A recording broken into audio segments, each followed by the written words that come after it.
Hello, you 800 odd wonderful subscribers. Welcome to my YouTube channel. In today's video, I'm going to talk to you about how you import historical order data from your e-commerce system into Klaviyo. Now, if you are fortunate enough to be already running on Shopify or WooCommerce or Magento or one of those other already supported systems, then importing your historical data from that into Klaviyo is pretty straightforward because it's already covered in the native integration.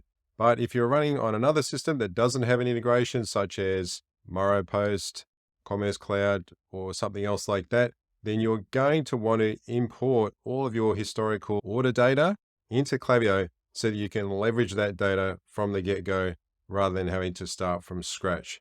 So let's jump on the computer. Okay, so this is the article written by Klaviyo as to how you go about doing a manual import of your historical event data. So they go into quite a bit of detail here as to how you go about it, but I'm just going to give you some practical examples of how the process of importing into Klaviyo actually works. So as you can see here, there's really only two required fields that you need to import. One is the timestamp, and you've got to make sure that it's formatted like this. And the other one is the person email or the person ID. And typically you would use the email to identify the customer that the historical data is associated with. So when we import historical data into new Klaviyo accounts, as far as the order events go, we're interested in two events. One is the event called placed order, and the other event is called ordered product. So in the placed order event, we capture the email, the person's first name, their last name. We've got the timestamp. In the event ID, which has to be unique for every single event, we use the order number,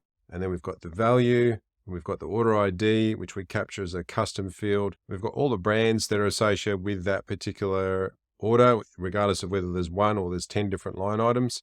We capture the categories. If the products ordered are inside a particular category inside your e-commerce system, then we want to capture those as well. We obviously want to get the names of the products. We want to get the items, which contains all of the SKUs or the item IDs. We capture the sales channel, the shipping city, the shipping country, the postcode, and the region. So that's everything that we like to capture when we're exporting all of the order data for the placed order event. Now, for each placed order event, there's also an ordered product event that we want to capture as well.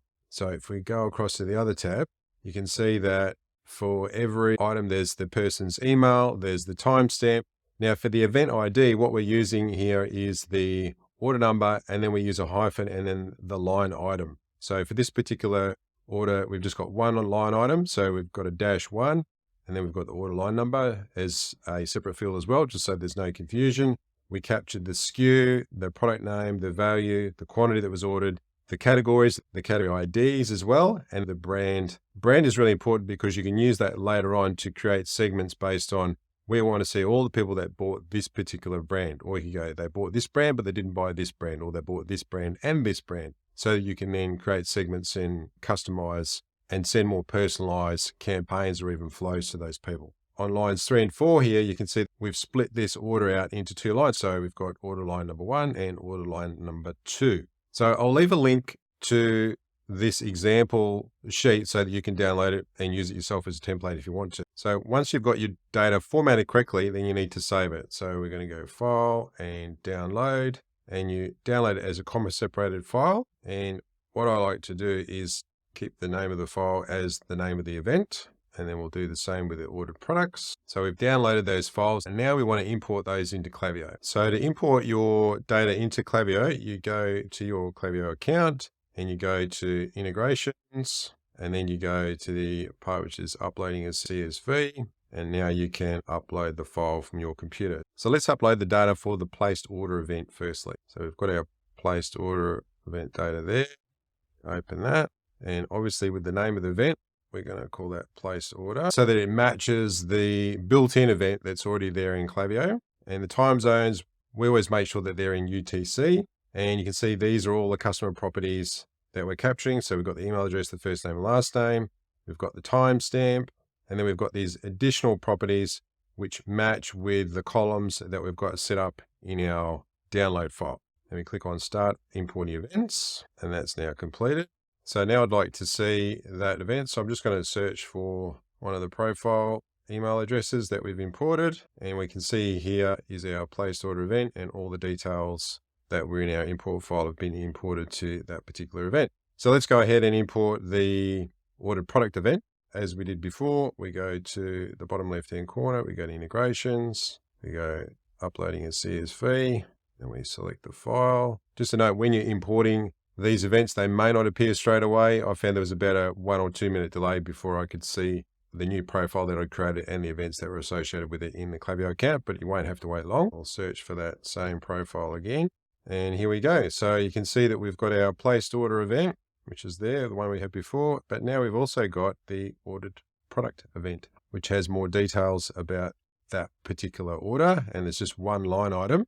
So I'll search for the other profile, which had 2 line items, and you can see here you ended up with 2 ordered product events because there are 2 separate line items and therefore 2 separate products. So I'll just give an example now of how you can use that data to then create a segment within your Klaviyo account. So if you go to lists and segments and then create a segment, and we'll call this one a brand segment, and we go when someone has done or not done.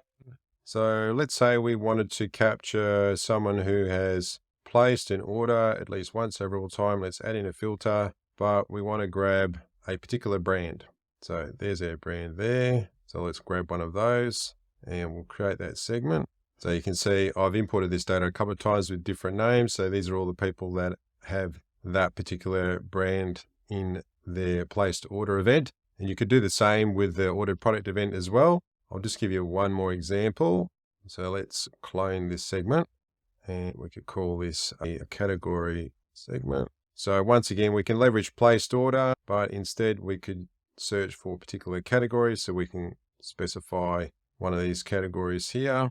And just so that you can see, let's go, or we can choose the other event as well. So let's have a look at the ordered product event and we can filter. So when you're filtering on the ordered product event, there's different fields, but we've made sure that we at least have brands and categories, but we've also got a category. We can drill down a little bit further and grab things like the SKU. So if we just wanted to pull out people who had ordered a particular SKU and do it that way, we could do that as well. So that's it for today's tutorial video. Hopefully you found that useful and it gives you some insight as to how you can manually import data into Klaviyo and how that practically works, how you can leverage that data to create segments that you can use in your campaigns and your flows, particularly your post-purchase flows. Thanks for watching this video. If you found it useful, please go ahead to hit the like button, click subscribe. I really appreciate your support, and I'll catch you in the next one.